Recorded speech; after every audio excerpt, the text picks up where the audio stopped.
welcome everybody to another episode of B&B Hockey Talk, Vancouver Canuck edition. It's a special edition where we talk about the Vancouver Canucks, and as always, we thank you for joining us, whether it's through B&B Hockey Talk on Facebook or on B&B Hockey Talk on YouTube. Remember to like and subscribe to our channels. I'm Aaron Bloxel with Matt Balzer, and we love bringing this to you. Both of us, big Canuck fans. They are rolling. Their farm team, the Utica Comets, are rolling. I don't know. Let's maybe start with the top line. Elias Pettersson, the alien, tied for 6th overall in the NHL right now with 18 points after 11 games. He's tied with 12 games. Yeah. He's tied with the grade 8, Alex Ovechkin. He's a point above Sidney Crosby. He's in good company. He finally is starting to show his form from last year, because a lot of people were concerned that he hadn't been quite there yet, even though he was putting up points, but he's put up 7 points now in the last 2 games. He gets a goal and 3 assists against the Kings. Brock Besser gets 3 goals and an assist. Him and JT Miller, 14 points in 12 games, not doing too shabby either. That top line is rolling. Oh, yeah. It's just like they're just so good. But, yeah, Pettersson, 4 goals, 18 points, 12 games. He leads the league in primary assists, as 12 of his 14 are primary. That's one ahead of Leon Draisaitl right now. And then you have Besser, 7 goals, 14 points, 12 games. And Miller, 6 goals, 14 points as well. It's just – that line is just so good. I think it ranks like in the top 5 in the NHL right now, based on all the percentages and everything that goes into all the advanced stats and all that. But yeah, those guys are just like, especially Miller. I thought he had one of it. Like, he only had a secondary assist, but I thought he had an amazing game. He should have had at least 1 or 2 goals if it wasn't for Jonathan Quick. And then Besser with the Hattie. Pettersson, like that slap pass that he had to Besser to set him up on the power play. And talk about the power play as well. Went 4 for 6 against the Kings. And yeah, it's just everything's rolling for those guys. But yeah, Pettersson, he finally had that dominant game that we like. He was getting the points, but like that Kings game, he was just all over them from start to finish. Well, and I think we expect Pettersson and Besser to have those types of numbers, to have those kind of games every once in a while. But I think as a Canuck fan, I think most people have to be impressed with the play of JT Miller. I think people are looking at that trade now as what a great deal, because it's, as long as the Canucks make the playoffs, it's a top 15. It's a 16th and beyond draft pick in the first round instead of a top 15 pick. And I think every team in the NHL, because I heard there's 3 other teams that were rumored in the running. I think right now there's a lot of teams that would have given up a first round pick for JT Miller. But I think as a observer and as a player myself, JT Miller, even though he doesn't get a lot of points, 14's not it's a lot, but it's, he could be getting so much more, because his hockey sense and the way he plays, he's able to do a lot of things. Like, he is the total package. He's great at screening the goalie. He's great at getting the puck in on the forecheck. He's great at controlling the wall. He does a lot of little things right. And putting him with the likes of Besser and Pettersson, I think is an incredible line. Yeah, because especially like with how people identified what type of players the Canucks needed going into this season, bringing in guys like Miller and Ferland and those type of guys. They're a lot grittier. They're able to get in on that forecheck, get the puck, and get those greasy goals. Like Miller, I don't know how many goals he scored off of like tips or rebounds and stuff like that. Yeah, a lot of tips. but yeah, it's stuff like that where the Canucks weren't really scoring those types of goals last season, and we've seen that change of style in play going back to that Panthers game. Like for Tannen, we actually saw him get a nice garbage goal going to the net, and he had another nice drive to the net that led to a scoring chance. Tim Schaller now has 4 goals, which still he's looked really good this year. I think he's come back with a bee in his bonnet, and straight from training camp, he's been pissed off. A lot of fans had written him off as the guy that was going to go down to Utica, and he's had a solid training camp. And in the first 12 games, he's looked fantastic. Yeah, especially like that Florida game, I was super impressed with him. I still can't believe that was him doing the stretch pass to Jay Beagle on that breakaway in the first period. It's just like the Canucks are feeling it when your fourth line is looking like a top line with some of those types of plays.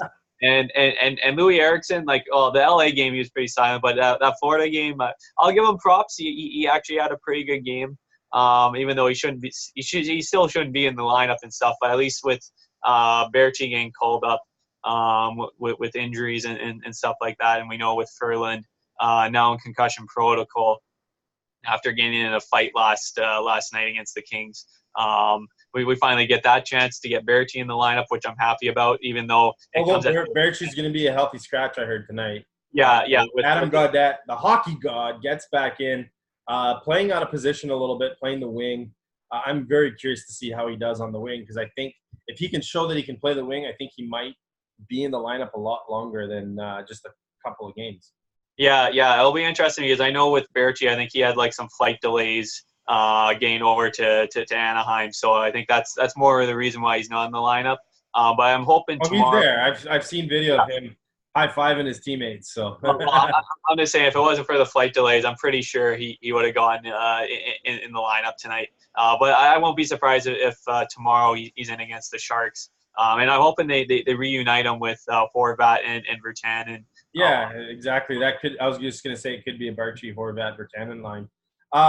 We've talked about the scores. We've talked about some of the grinders. Man, their power play has been red hot. Since Quinn Hughes has moved to the top of that power play unit. And he doesn't look out of place at all. He's just been playing great hockey. 3 assists the other night. Just looks like a grizzled veteran there on that power play. And his shot actually gets through, doesn't get blocked in the shin pads, which I love.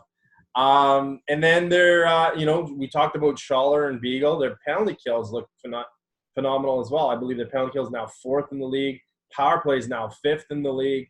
When you get special teams on both ends of the penalties, you're going to win most games and not. And lastly, before I let you talk, their face-offs have been phenomenal. Both Horvat, Jay Beagle, 2 of the top 5, I believe, right now in the league in face-off percentages.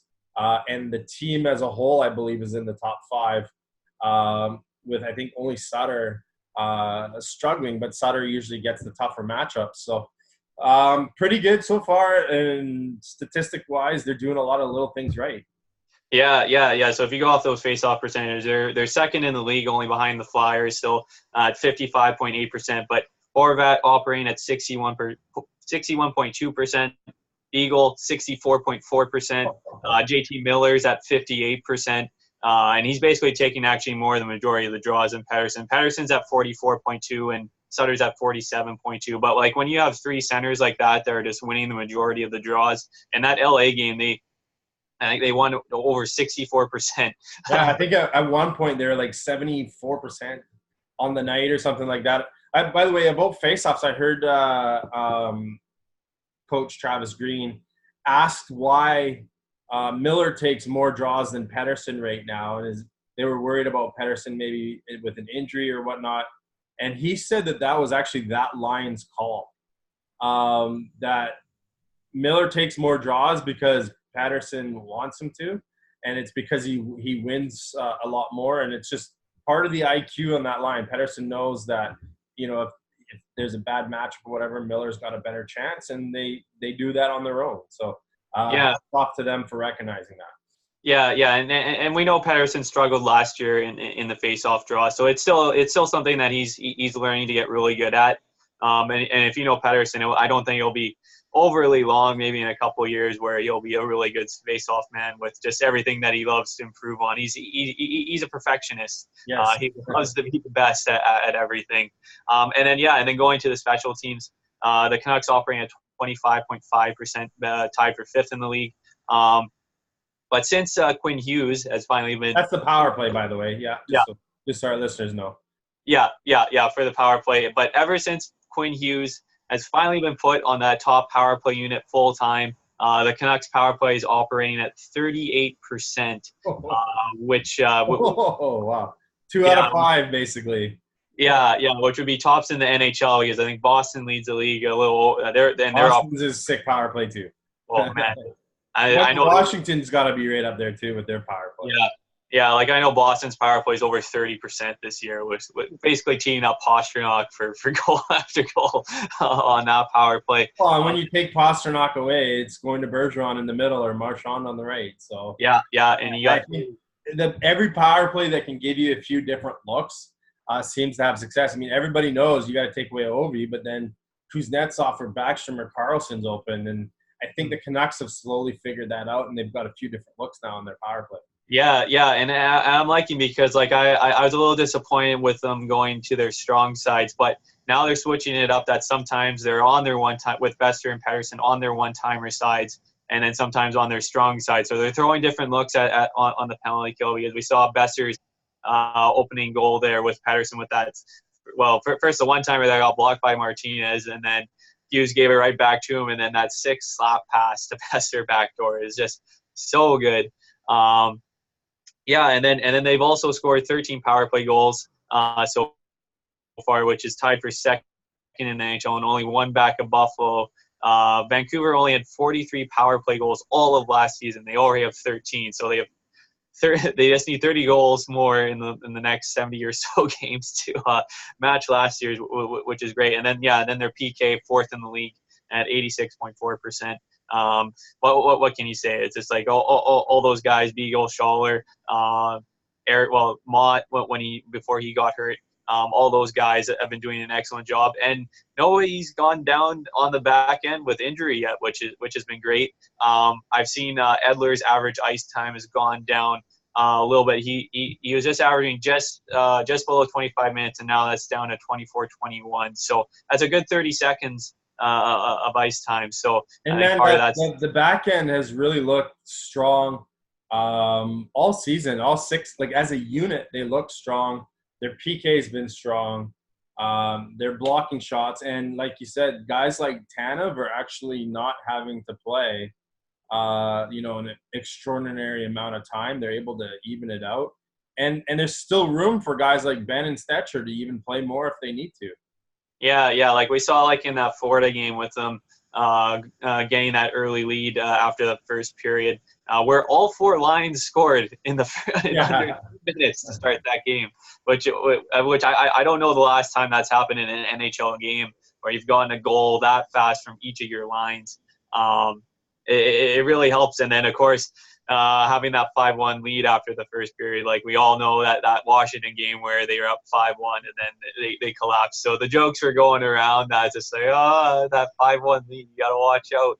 But luckily they were able to build off and go. And in that Florida game, Jordy Ben was the only Canuck player to play over 20 minutes in that game. So when you're able to average that ice time out nicely, it really does help take the burden off some of those top guys. Because Edler and Myers have been playing great together. And then Hughes and Tanev, they're perfect together. It's just everything's working out really well. Like 8-1-1 in their last 10 games. And then you go to the goaltending. Demko up to a 9.41 save percentage. Markstrom's at a 9.15. And both of those guys have been playing great. Like Markstrom's numbers, they would have been just a little bit better if Carter hadn't gotten that late goal in the third period. But yeah, both guys have been playing great. Markstrom set to play tonight against Anaheim. I wouldn't be surprised if they go with Demko tomorrow night in San Jose. But yeah, both have been playing extraordinary. And I mean, here's the thing: Ferland goes down with an injury. Tyler Mott's down with an injury. Neither so far too serious. But you have Adam Gaudette and now Sven Berchi, who are, your guys that have been sitting out that are now able to step in. And it's not like, they're NHL players. It's not like they're digging down deep into the minors for a guy that hasn't played before. And they have more depth this year. They have other players that can be called up that can bring different skill sets to their team if they need to. And you look at Utica, how well they're playing. I mean, they're 8-0 for the month of October, just on an absolute tear. It's nice for a change to see the Canucks have some depth.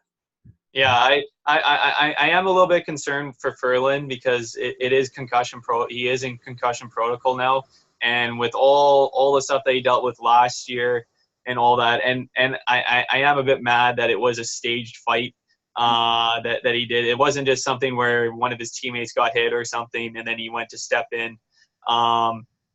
It was something that he didn't have to do because the Canucks were down 1-0 at that time, but they were controlling play. It wasn't like the Kings were running over them and stuff. And now, now you don't know how long he's going to be out, especially with his history. And we know with dealing with Sven Berchi, who's had all his concussion problems and how long he's been out. And that was the main concern about the Canucks giving him that 4-year contract was the concussion protocol. And it's like, I don't mind him dropping the gloves if it was something like, hey, we need to step up. But it sucks that because he was finally starting to get his game going offensively, because that Florida game, he had 2 really nice assists in that game. And in the game before as well against Washington, he looked really well, playing well. So it just sucks that this comes at such a bad time for him when he's finally starting to get his game going.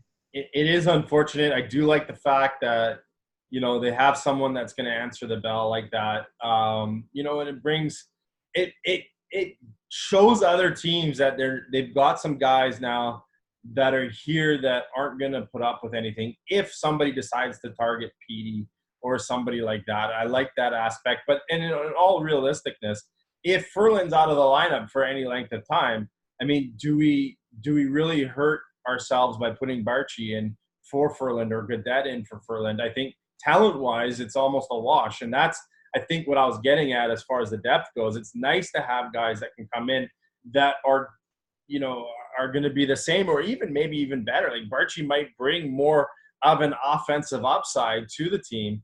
And with the way Ferland's been playing defensively, it might actually be an improvement. Yeah, because I've been wanting Barchi up with the team ever since they said it was only a matter of time, right? So yeah.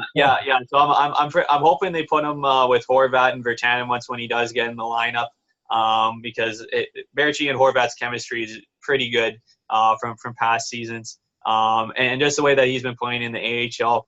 Barchi had 2 goals and 10 points in 7 games. He looked like he was on an absolute tear. And by the way, I saw his interview today. And he kind of laughed because they said when he got sent down, what was it like? And he said he obviously played in the AHL for a few years when he was with the Calgary Flames. He played for the Abbotsford Heat. He goes, I don't remember being such an old guy compared to everybody else. And he said, but by being the older guy, he said it was a good chance for him to be able to lead by example. And he kind of had a good chuckle about being the old guy down there when he's still a relatively, young NHLer. So, well, let's transition into the Utica Comets. 8-0 to start the season. They're playing tonight. So we'll see if they can keep that streak going. Reed Boucher was named the AHL Player of the Month. 10 goals, 13 points in 8 games. I believe he's second in scoring in the entire league right now. Yeah, second in scoring in the AHL. And some of those younger guys, Cole Lind, continues to play really well, up to 3 goals, 9 points in those 8 games. Brogan Rafferty had a really nice game. He's tied with Olli Juolevi for the defense scoring on the team with 5 points. And that plus minus, it just keeps growing. He's at plus 12. Yeah. And Josh Tevez is at plus 11. Those two lead the team. And then Godolphin's is up to 10 points in 7 games. And then you go to the goaltending. DiPietro 3-0, a .940 save percentage. McIntyre 5-0, a .944 save percentage. So the Canucks are getting great goaltending, all like with the Canucks and in Utica. All around, it's just looking really great from a prospect wise down on the farm. And you got to remember, I think you look at the majority of the defense down there. Olli Juolevi, I don't think he's got too much NHL experience, but Ashton Schottner has some experience. Guillaume Brisebois, Rafferty, and Tevez played a couple games each last year to finish the season. Jalen Chatfeld's even I think played a game or two in his time or been close. I mean, he's played a lot of exhibition games anyways with the Canucks. But they have some depth. They have some guys with the taste of the NHL, and they seem to be having fun. They're they're playing very lighthearted down there, just as they are in the big club. And it's nice to see guys, that they have some depth. Because I mean, you got to remember, if a defenseman goes down, we still have Oscar Fantenberg up with the club that can step in, and I don't know what he can do, but I'm sure he's got NHL experience. So. Well, Funberg is actually down in Utica right now on a conditioning stint, just because he hasn't been getting into any games. So they did call up Sautner again, just so Funberg can get into some games, just because it is shocking that there hasn't been an injury to the Canucks defense. I saw his first game; he had an assist. So yeah. So he was a +2 in that first game with Utica. So off to a decent start there. And just and then Yolevi is up to 5 assists there. And it's not just that he's getting those assists; it's the way he's getting those assists. He's had a couple really nice stretch passes that have led to goals off the rush, which is really great to see. And he's up to +1 now. So I think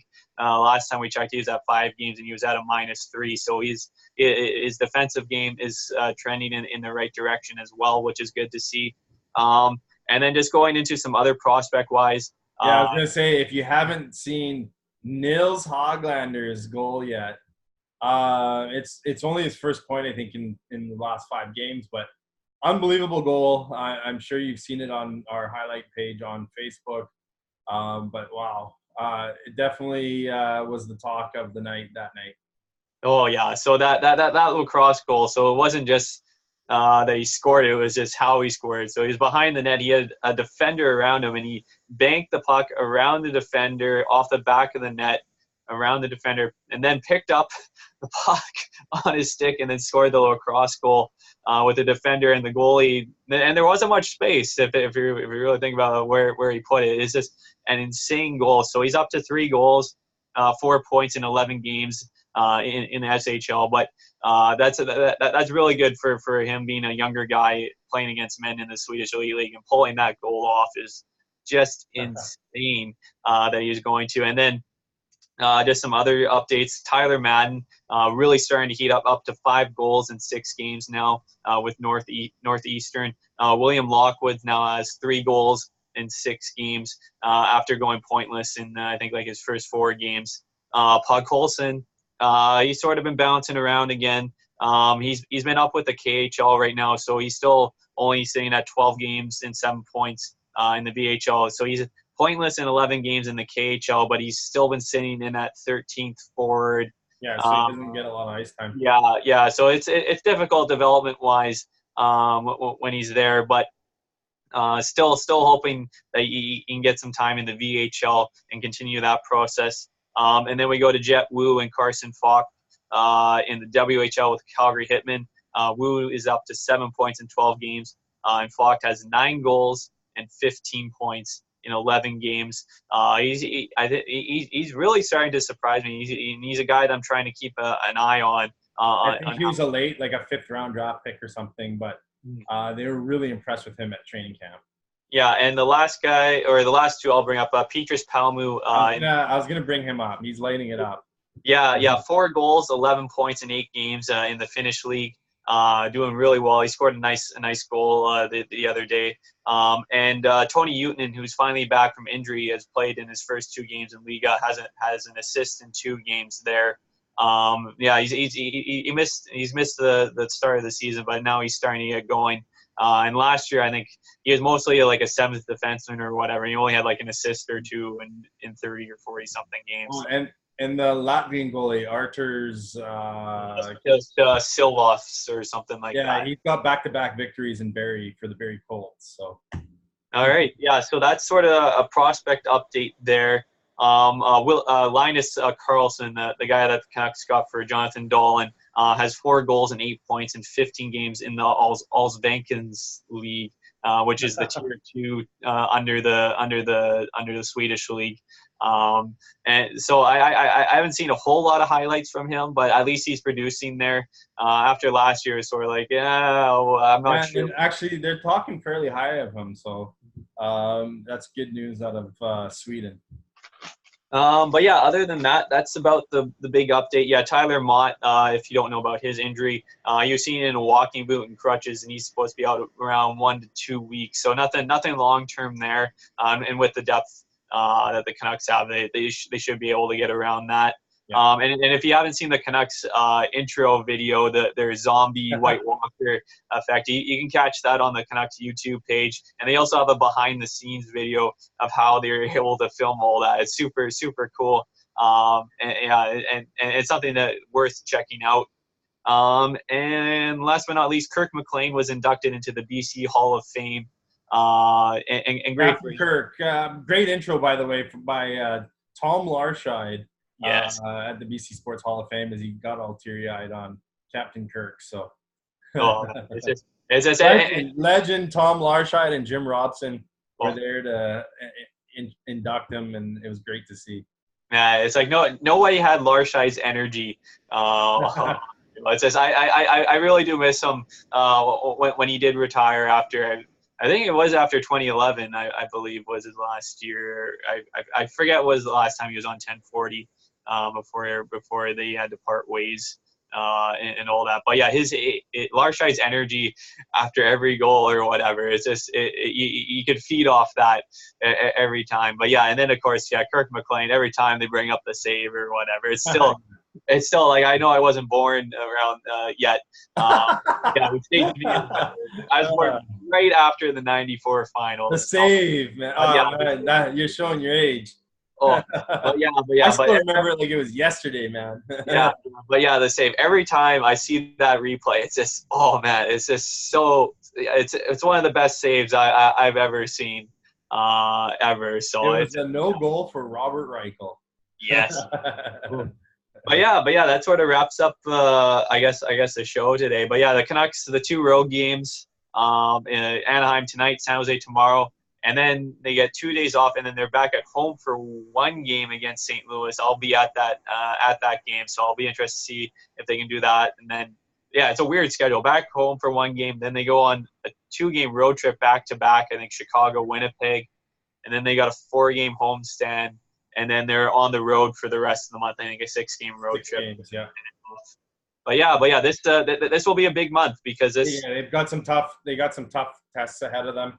They have a lot of teams coming up that are in a playoff spot right now that they haven't played yet, and it will really show where they're at and where they belong in this league. So, and especially 2 points behind the Oilers for top spot in the Pacific Division with 2 games in hand. And if they can beat Anaheim, which I think they're only like a point behind the Canucks, but Canucks also have 2 games in hand on them as well. So this is a big game early in the season, standing wise, to put the Ducks behind them in the rearview window and get an edge just closer to the Oilers, who have sort of been up and down in how they've been playing of late. Yeah. Well, I'm Aaron. He's Matt. We thank you for listening to today's show. Have a great weekend, and we'll see you guys on Monday with our Around the NHL segment, where we talk about all things that are happening around the NHL and all the teams. So thanks very much, guys. Have a great weekend.